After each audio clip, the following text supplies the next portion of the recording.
good to have you with us here on In Real Time. I'm Costa Maragos. We're going to get back to the U.S. election. That's right.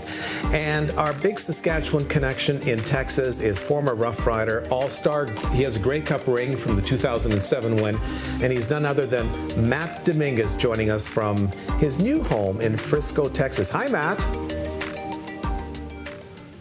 Hey, how's it going? Good. We can hear you. You see, we never give up, just like you never gave up on the football field.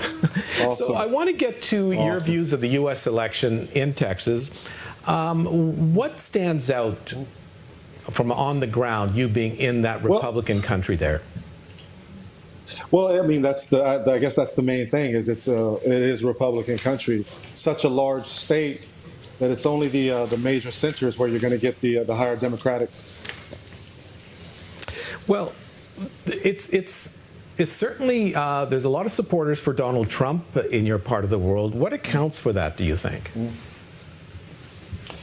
I really just think that he says what's on his mind, and a lot of people were tired of a politician, and they related to that. And if you're hearing what you want to hear, you usually go that way. But what is it that they relate to him? Well, I think a lot of people really just like the bluntness.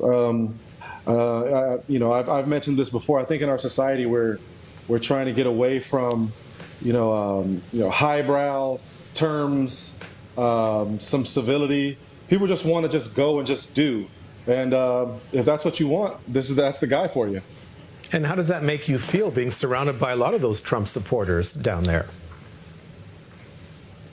Well, I mean, there's not. I mean, everybody has the right, the opinion to vote for whoever they want to vote for. For me, I just want a policy debate. Let's just talk about policies, and I want somebody that has a really good handle on the scenarios that they're going to be finding themselves in. And I don't need bluster. I don't need hyperbole. Just give me what you're going to do. And unfortunately, I believe that a lot of people just want to hear all the loud talk and the insults, and they don't really get to the meat of the issue. So when you talk about bluster, I mean, 2 words: Fox News, 3 letters: CNN. You get it from all sides in the media, for sure. What kind of talks do you have with your friends in Texas about politics? Well, I think that everybody's pretty much entrenched in their side. All my friends are relatively respectful. Even those that don't agree, and that's okay. But it just seems like everybody's kind of chosen their corners, and very few people want to meet in the middle. Very few people want to hear anything about negative about the other candidates, and it's unfortunate, but I think that's just where we are. We're very polarized in our politics now. I'm wondering how. When you look at, you watched elections in Saskatchewan, you're very much politically aware of what was going on here. You lived here for a number of years. And now that you're back home in your home state of Texas, what's the biggest difference in the campaign that you see in Saskatchewan versus Texas? Well, I mean, I think that I hate to say the Canadian stereotype that it's actually a little more civil, but you think you got it bad, people in Canada. Yeah, it's actually relatively civil compared to the stuff that we get over here. You don't get the full news coverage that you would in Canada that you get here, but they're doing things legislative wise. They're doing things. They're bringing up dirt from years ago, decades ago, and I know that there's a microcosm of that. You don't got it as bad, I guarantee it. Like, what are examples that come to mind? If I can just put you on the spot, what comes to mind of some kind of dirt that's resurfaced for some of these politicians in Texas? Well, they always want to bring up a vote. John Cornyn is a senator here. They always bring up a vote that he's had for and against immigration policies. For Biden, they're bringing up a vote that he had, or a statement that he said about that was deemed racist in 1970, whatever, and the Trump thing about the Central Park 5. He put up an ad in the newspaper. Like, if you have done something in the past, they're going to find it and they're going to bring it out. And what's the issue is they always do it at the most opportune or inopportune time. What effect has the pandemic had on the campaign there?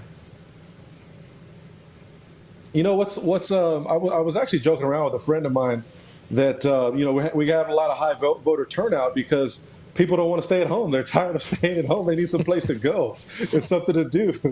But with the pandemic, I think it's actually made people have to focus in on some issues and some preparedness of these candidates and their role and what they would do. I think also this kind of shows that you just can't be a nationalist anymore. We're global. The pandemic did not care where it started. It went global. And you need to be able to have a worldview, in my opinion.